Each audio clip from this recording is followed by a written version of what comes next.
Welcome, everybody, to the Synapse Philosophy Podcast. I'm your host, Dr. Haig John, and we are on BJ and D.D. Palmer's 1906 book, The Science of Chiropractic. And we're on page 26, first paragraph. And I'm going to start off reading. I'm going to hand off again, okay? For a chiropractor to attempt to set a stubborn seventh cervical with a machine is not a chiropractic adjustment. It cannot enter into a successful competition with the trained fingers directed by an intelligent mind. The last cervical and first dorsal are the least liable to be displaced for any of the vertebra, being supported and braced by the first rib and clavicle. I find them to adjust all the time. And my daughter, hers subluxates tremendously, and so does mine. I can't find anybody to adjust it properly. That's the thing. Even I've been teaching adjusting for 21 years, mostly to get people to be able to adjust my T1 and C7. We're getting there. We're getting there. Self-reliance is the salt of life, which seasons all things and makes them good. The man who has been trained to self-reliance is the only free man, the only happy man, the only successful man. Whatever reverses or misfortunes may overtake him, he has the fortitude to meet them, the strength and habit of mind to get to his feet and recover. There's another one about success from either BJ or DD. Please do not judge chiropractic by pseudo chiropractors who mix in portions of other systems to make up for what they have not known of the principles of this science. Go to the headquarters for information. For this purpose, we are publishing a monthly. Do you desire reliable information as what chiropractic is? If so, correspond with the PSC. The time is near when disease will be lessened by the practice of the layman going to his chiropractic doctor periodically and immediately after an accident that may have disarranged any one of the 300 joints of the skeletal frame, especially the 52 of the spinal column, thereby using the same and as good judgment in regard to his family as he would in regard to his work. Watch. His watch? His watch. Yeah. There are many so-called chiropractors whose education is chiropractic is only to those who have made an hour's call, heard a recitation, viewed a part of our osteological collection, who pass themselves off as graduates from this school. Every few years, we have inquiries in regard to someone of whom we have never heard, who states that he is one of our graduates. Some of our students desire to know actual length of time required for an adjustment. 6 men were prepared and ready, so there would be no delay in changing. The actual time consumed in adjusting was 2 minutes, 10 seconds. The watch was held by a 30-second 32D. I don't know what that means. And the same time squarely given. No wonder that St. George, Fettig, an osteopath, was led to exclaim, "For brevity, this beats anything I ever saw." So I think he's talking about, it doesn't take long. Do an adjustment. We'll keep moving on. Ingested 6 people in 2 minutes, 2 minutes and 10 seconds. Yeah, fantastic. High volume. Is not our literature comprehensive? Are not our statements plain? Do we not draw the line of demarcation closely? Do we tell our readers understandably what chiropractic is and wherein it differs from other methods? If so, why do many persons think it hypnotism, magnetic massage, osteopathy, or that which is known as nature cures? nature cure. While we think our literature plain as much as we can make it, only a small percentage of our readers will comprehend it. It should be studied as you would expect to do it. The same lessons were given to you in school. To be sure, the explanations made by competent teachers in connection with numerous specimens simplifies the subject very much. The chiropractor readily traces their tender, sensitive nerves from the affected part of the displaced vertebra in the spine where they are impinged and vice versa. Take away his educated senses by impingement, and he is an imbecile. Many children, because of some prenatal or postnatal defect, study to disadvantage as the result of nerve impingement, which derange function. I want to That's say something. big. That's big. You know, my daughter had a tryout in volleyball yesterday, and she was subluxated. I could see it. Her back, her neck, she has a little jaw thing she does too. And I thought, I wish I would adjust her before her tryout. Just And, froze. she did okay. She did okay. But when she was after adjustment, right after the tryout, you could see everything was different about her. She even said it. Mm-mm. I wish we would have done this. That was my fault.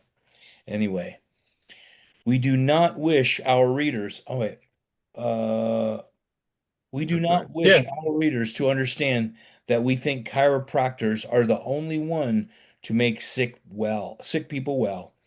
We are liberal enough to believe all methods relieve cases, but we do think some ways are better than others. We ask, why use remedies to treat effects? Why not adjust the cause of conditions named disease?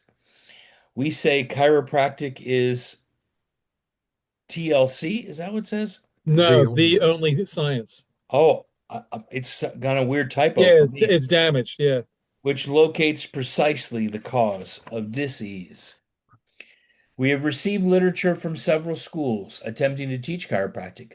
They never fail to add, we have sufficient pathological specimens to teach chiropractic. PSC has the largest collection in the world and yet are constantly adding to it. We haven't reached a sufficient limit.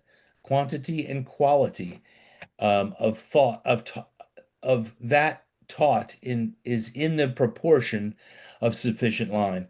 Why don't you read? Do you mind reading, Alan? I'm good. J.A. Potter, MD, when referring to spinal adjustment, uses misplacement instead of displacement. Objects are displaced when moved out of the place which they formerly occupied. They are misplaced when put into a place where they should not be. Vertebrae are displaced when luxated. They are misplaced when students place them where they should not be, on our desk. Chiropractic offers the young man or woman an opportunity of making a fortune and doing humanity a world of good. The work can be learned in 9 months. This includes a course in dissecting. There is now room and demand for 1,000 chiropractors. Hundreds are returning home from this infirmary, creating a desire for doctors of this school. They want a man who can find and adjust the cause of disease instead of waiting for the effects. And I think it's important to note here that this is right 1906, right? And he's Yeah. and the annotation is, and it's clear when you look at the pictures of the graduating classes, he says offers the young man or woman the opportunity of making a fortune and doing humanity a world of good. This is very liberal attitude at that time. Sure. Disease is an excessive or insufficient performance of functions. The Indian said that the white man looked like a loaf of bread not baked, the colored man like a loaf all burnt black, but the Indian was just right, just baked brown. Health is a happy medium when nerve functions are performed just right, neither too much or not enough. Chiropractors find the cause of these derangements and then adjust them. Churns of churns of many forms have been used for centuries to separate the casein, which is afterwards formed into cheese or butter. But a man who had the quote persistent courage, acquisitive combativeness, appropriateness, and executiveness, unquote, claims to have made a new discovery of separating the casein from the milk by a machine he called the separator. Should the old mossbacks, I'm going to have to skim along here for a second, old mossbacks, we go past a picture of the filing department, persist in saying that it is nothing new, although it made a great innovation in the art of butter making, as has chiropractic over the old methods of osteopathy, massage, Swedish movements, and napravit. I never heard of napravit. Do anybody have any information on that at all? None. Many prospective students anticipate adding chiropractic knowledge to their education already acquired. Such cannot be done. They must unlearn their previous instructions in order to take in chiropractic principles. We cannot adjust this science to make it fit on or add to the education of other schools. Chiropractic does not osteopathy or any other therapeutical method. Were that the case today? The principle is the same. The teaching in the schools, not so sure about that. I'm with you. In the present advanced stage of knowledge pertaining to dislocations of the vertebral column, there is no necessity for pulleys, straps, hooks, traction tables, mallets, and chisels, or anatomical adjusters. As chiropractic becomes recognized and understood, these contrivances are looked upon as objects of curiosity and implements of torture. They will cease to be used by intelligent people and will be associated with those of the old Spanish Inquisition.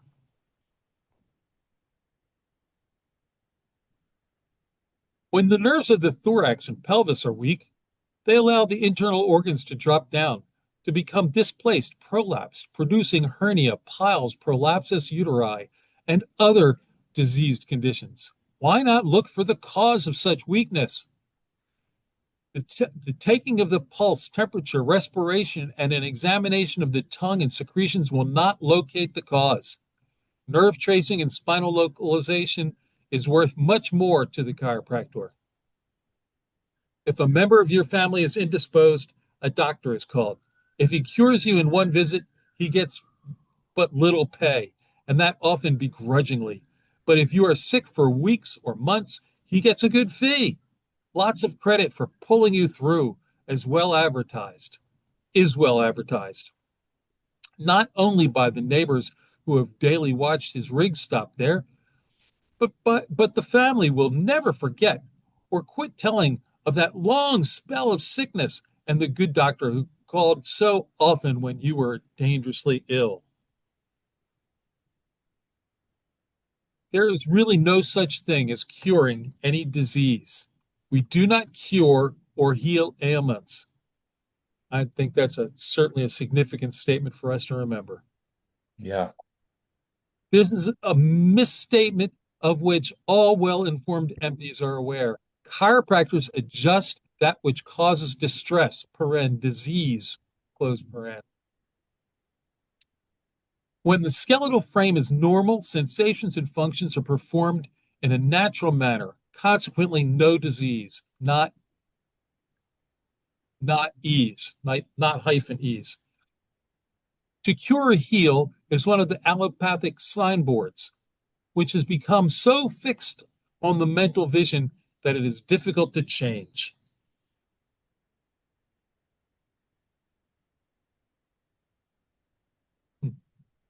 So that's all good. That he talks about there in that one paragraph. It says we don't cure any disease, we don't cure or heal ailments. Chiropractic suggests the causes of distress, disease. The skeletal frame, when it's normal, there's no disease. To cure or heal is one of the allopathic signs, and becomes so fixed that it's the vision is difficult to change. It's hard to get past that medical mindset that the people come into your office are going to have.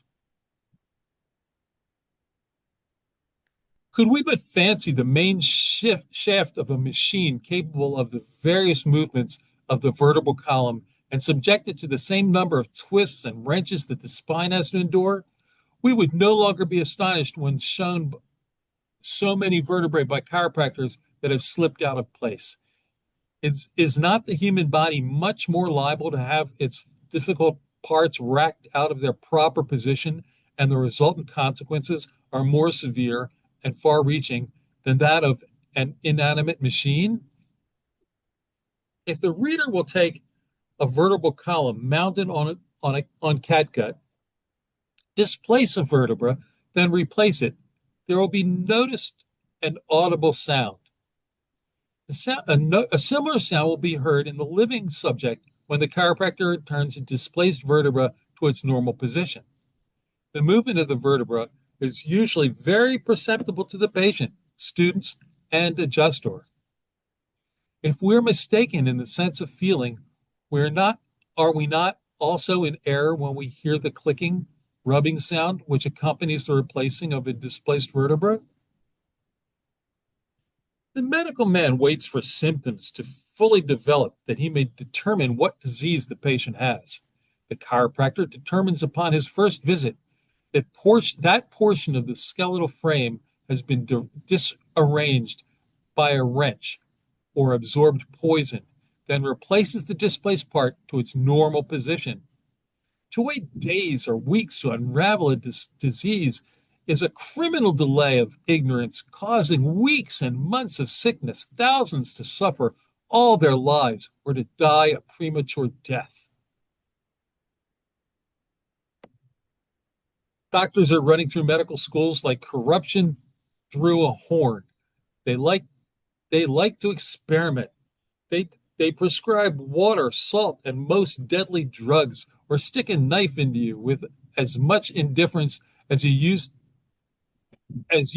to when skinning rabbits. Their charges run from $2 to prescribe a 500 a rip. If any medicine contains deadly drugs, the public has a right to know it. This rule should hold good in doctors' prescriptions as well as patent medicines. A partnership. Quote, I called at Dr. Physics' office one day, unquote, relates a gentleman, quote, and I found one of the most noted Sexton undertakers lying on a settee, waiting for the return of the doctor. The easy familiarity of his position and the perfect at-homeness led me to say, why, Mr. Plume, have you gone into partnership with the doctor? Yes, he replied, as he raised himself up. We've been together some time. I always carry the doctor's work home when it is done.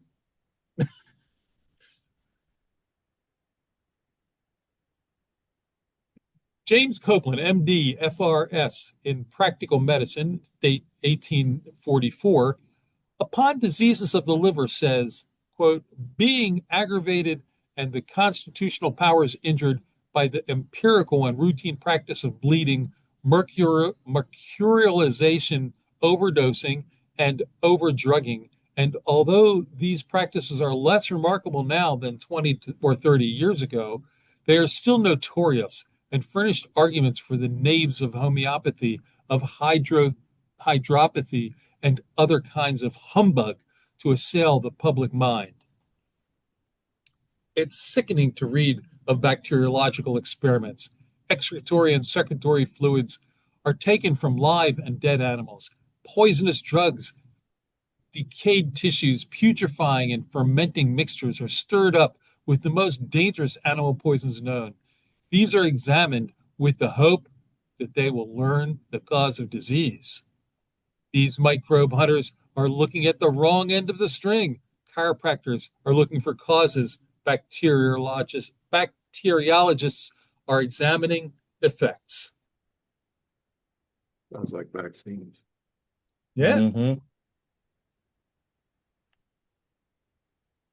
This new era will be free of the pharmacist who whose occupation is to use the pestle and mortar for compounding various drugs, the patent medicine vendors who have encompassed the earth to find the most poisons and loathsome plants, the bodies, entrails, and feces of insects and animals, each of which has been made to contribute as a dose for the stomach of suffering men, women, and children. But thanks to the power of man's understanding, the doom of poisonous medicines and vile drugs has been written in one magic word: chiropractic. The Journal of Osteopathy says, quote, the entire system strengthened against further attacks of disease, unquote. Osteopathy, like allopathy, believes disease to be an enemy, which may attack and overpower us if our system is not fortified against it. Chiropractors do not look upon disease in any such light. They consider ailments as results of accidents which derange the bony framework of the body. Wherein is there any resemblance between osteopathy and chiropractic? That's an interesting statement, too, that osteopathy and allopathy look at disease as an enemy that attacks us. And they call it that, right? And the chiropractor says, no, it's not that. It's just the body not being able to function as well as it should because of the interference to the nerve system. Yeah. It's not an enemy. The medical fighter. The body has the ability to resist disease and overcome disease, and that has been allowed to propagate because the body wasn't working as well as it could to begin with. Medical Brief, page 489 says, every day I become more and more convinced that symptoms and not disease should be treated, unquote. Disease is but disturbed functions. It is a name given to a collection of symptoms. To describe a disease is to name the symptoms and effects that constitute the ailment. To treat symptoms instead of disease would be to give a remedy for each instead of all the different phases named disease. The chiropractor would find the cause of disturbed functions. Why isn't it working right, we say. The PSC has spent $5,000 and years of time collecting its Museum of Osteological Specimens. This varied and immense aggregation has been the means and a necessity in discovering the cause of disease and in developing the science that Dr. D.D. Palmer named chiropractic. It is equally as indispensable to students in receiving instruction in the principles of this accumulated and established knowledge, which has been systematized and formulated into ultimate principles of which our graduates are qualified to judge. Displacements of the 300 articular joints, more especially the 51 of the vertebral column, are not always caused by violent injuries or accidents. There may be poisons in, and I'm scanning through pictures of the office, the stenographer, the food that we eat, the water we drink, or the air we breathe, which affects the sensory nerves. This abnormal sensation causes the motor nerves to draw the articular surfaces awry. No matter how they're displaced, the chiropractor sees fit to replace them in their normal position. When perfect relation is reestablished, health is the inevitable result. You know, a few pages ago, he said the 51, 51 of the vertebral column here, or he said 52. Yeah. He said 51, and I'm wondering what he's leaving out here. Joe would probably know. Well, if you include the hyoid, what's it called? The hyoid? Hyoid. Yeah. Oh, I never thought about that one. Visitor, quote, you must have a remarkably efficient board of health in this town, unquote. Shrewd native. You're right about that, I tell you. Composed of scientists, I presume? No, sir. Scientists are too theoretic. Physicians, perhaps? Not much. We don't allow doctors on our board of health. No, sir, nor undertakers either. Hmm. What sort of men have you chosen then? Life insurance men. Another joke, right? It's just as difficult to teach the essential principles and adjustment of chiropractic to a doctor as others. It takes weeks and sometimes months to learn to adjust under a personal instructor. The student must be shown the abnormal in the patient and the corresponding specimens selected from the pathological collection. Then there are many variations and conditions to be learned. Chiropractic cannot be taught by mail to any person to be a doctor or be he a doctor or not. And that last line is in italics. Clearly, that's an issue that Joe probably had referred to, I think, at some point with us. That mail order, people were doing mail order and saying that you can learn chiropractic by mail and sending stuff out, and this is saying you can't do that. You really need hands-on to learn how to do what we do. Chiropractic is not therapeutical. Many of our graduates and their students mix one or more therapeutical methods with what they have learned of chiropractic. The discoverer has made it a rule that nothing should be used but hand fixing. It is up to the prospective student to take his choice. Why not inform him of the difference? We think it the proper thing to do, and we shall continue on this line if it takes all summer. Chiropractic is a combination of two Greek words, which mean done by hand. A hand practitioner, one who repairs, one who adjusts. As used by chiropractors, it means the replacing of articular surfaces that have been slightly displaced.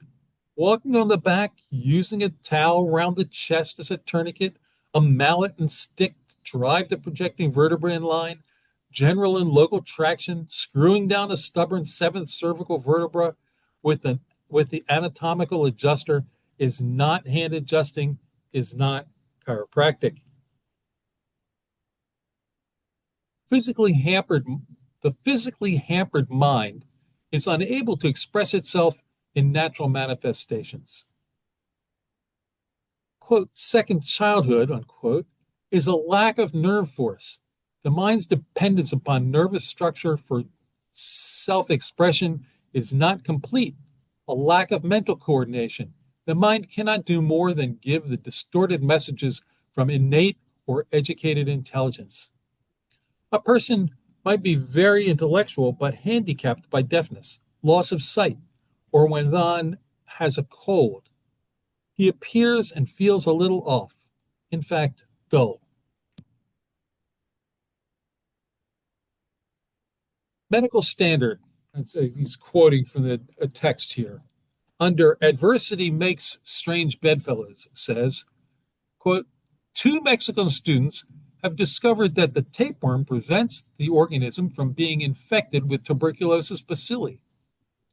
To establish the efficiency of the remedy, the physicians injected live cure into several patients, all of whom recovered, unquote. The tapeworm eats the tuberculosis bacilli. That is the allopathic conception of ridding the body of disease war. A fight on hand, one disease to combat another. Allo, one, and pathy, disease. One disease or another. Pseudo-chiropractics tell prospective students that they learned chiropractic in Oregon or of a Bohemian, although each and every one is proud to trace his lineage back to the parent school of Davenport, Iowa, when the prospective speaks of D.D. Palmer as being the discoverer. They may give you a dozen links between the parent school and their teacher. The pseudo will tell you, quote, we know all about chiropractic, can teach it to you in less time than they can at Davenport, unquote. The science is not all learned and will not be in either your or my time. There is yet much to learn. In other words, it's still growing. That's right. Between vertebrae Between vertebrae are nerves which perform the various functions of the body. When the intervertebral cartilage becomes condensed, less elastic, and thinner, the vertebrae are drawn closer together, including the foramina, slightly impinging nerves, causing a lack of functional force. Vigor is impaired, and in proportion, old age advances. If we keep our vertebrae separated, movable, and close, the stiffer and more aged we become. We have been taught to observe effects. The real cause, closed joints, have not been noticed by the medical world. That last sentence in the previous paragraph, it doesn't make sense to me. If we keep our vertebrae separated, movable, and close, the stiffer and more aged we become. I guess I got to think about that one. It sounds counterintuitive. Yeah, it does. Because he's saying that he's effectively equating let me go back.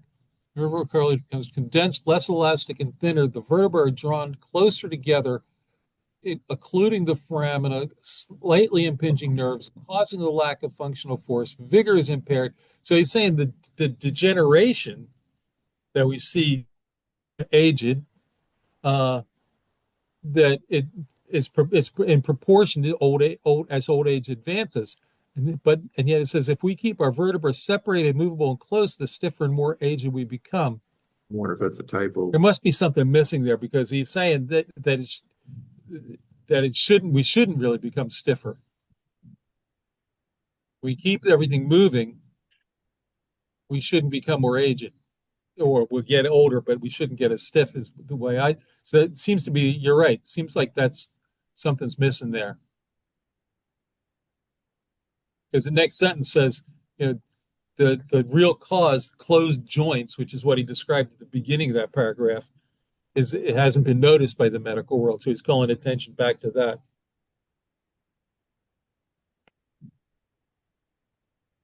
What is the agent that changes the conditions named disease to that of health? Innate intelligence is the director, the mover in this transaction. An MD looks after the disease and prescribes a certain treatment for it.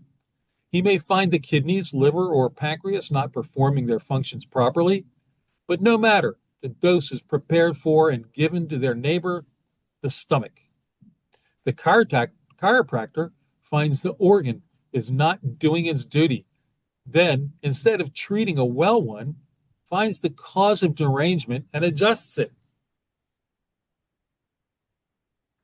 We have no right to give the names of our patients or students to the public without their consent. To do so would entail upon them much correspondence without any remuneration. Earnest inquirers are not satisfied with asking a few questions and brief replies. To answer some of them would take a day with a pen. As they become more interested, the letters and questions multiply. There is no end. Chiropractic cannot be taught by mail.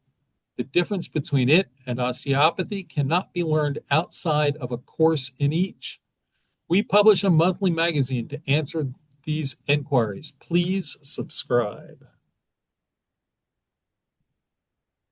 Dr. Arnold C. Klebs says, quote, tuberculosis, long considered hereditary, is not hereditary at all, but it is infectious. A person can live with a consumptive who is clean, intelligent, and takes care of himself and will not contract the disease.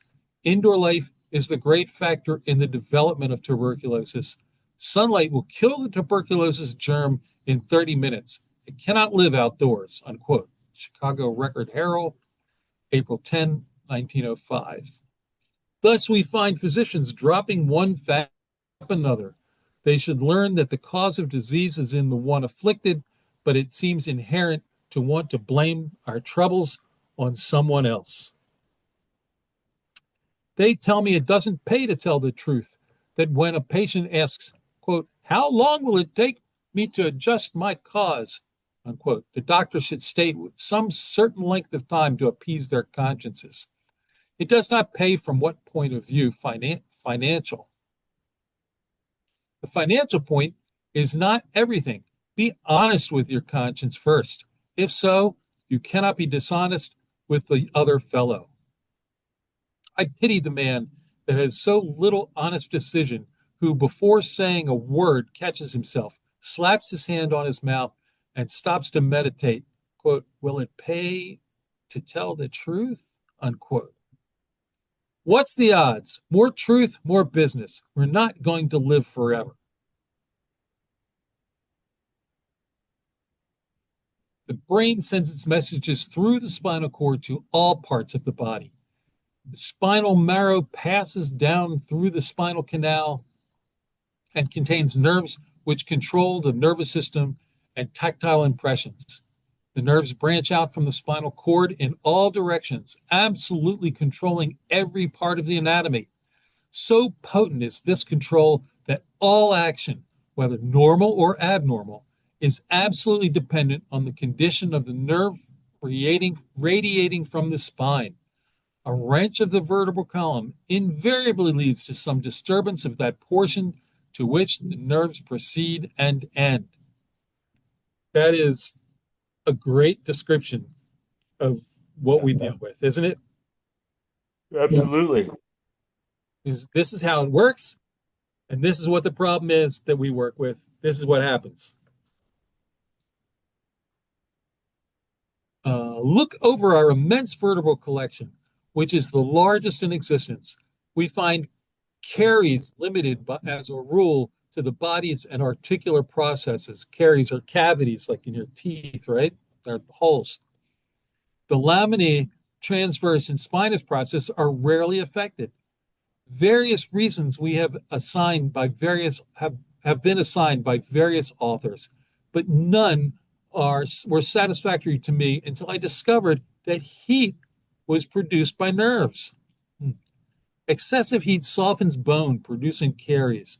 Articular and intervertebral cartilages, being good conductors of surplus heat, explains why articular and intervertebral cartilages become fibrillated, disintegrated, and adjacent parts of the body is affected by caries. And I think that the heat portion there has probably been disproven, but it's an interesting concept that they had at the time. It's like people have these Smorls nodes, is it lack of movement that leads to this degeneration?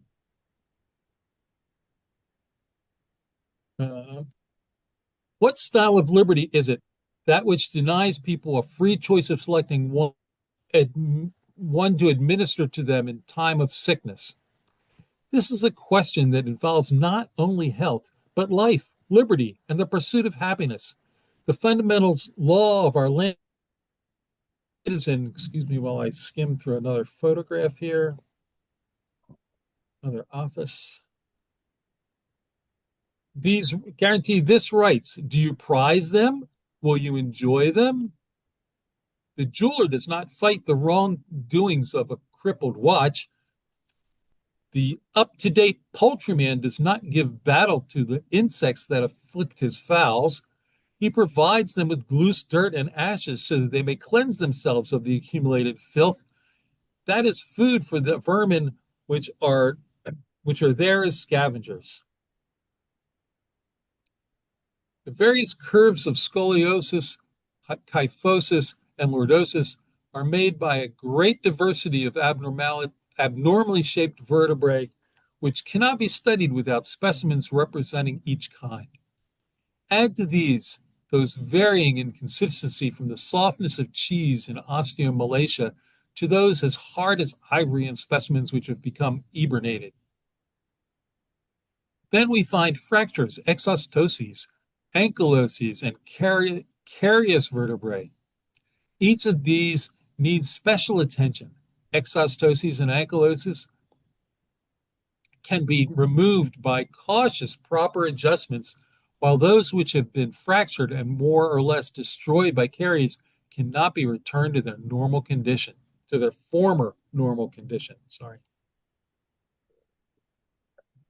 How many adjustments can a chiropractor give in a day of 8 hours? That depends largely upon the practice he has and the number of rooms at his command.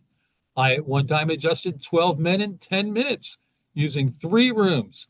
At another time, being in a hurry, I adjusted 65 in 1.5 hours. At this rate, it would run over 500 in a day. No wonder that an osteopath, when a student of chiropractic, said, quote, "For brevity, this beats anything I ever saw," unquote. And it is not strange that a chiropractor smiles when he waits 15 minutes to an hour for an osteopath to come out of his operating room and then sees him in his shirt sleeves perspiring freely. The chiropractic idea of the cause of disease being in the sufferer is true in all animals, whether in human or lower forms of nerve life.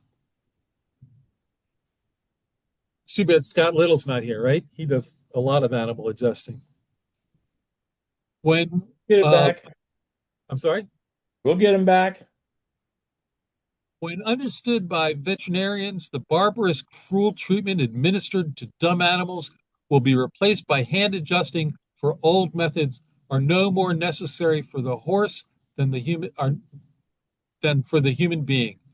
When poultry raisers learn how easy it is to fix the displaced vertebra in a fowl that pinches nerves, causing disease, they will cease going to the drugstore for a remedy to treat the effects, trying first this, then that, but instead will find the cause of the fowl's trouble, adjust it, and prevent its occurrence in the future. I should copy that and send it to Scott. Make a note of it. Page 37. Excuse me a second while I make a note. Send to Scott. I think it's about time to end for tonight. Okay. We got a lot. I'm excited. We read a long way here today. Yeah. Yeah. We didn't talk much, but we read a lot of good stuff. Well, I mean, a lot of this, it speaks for itself. It's well described. We have to break things down that we really, or concepts that we might not get so readily, right? Yeah. I think it's I had several things, some of them I commented on, I have underlined or highlighted that yeah, there's a lot of good stuff and interesting and some funny stuff, which is always good. You need the break, the humor break once in a while. 100%. 100%. Well, everybody have a spectacular night. It is Thursday and excuse me, Tuesday. Tuesday. See, yeah, Don't I'm rush done it. for the day. I'll see you guys next Tuesday. Good Okie night, dokie. everybody.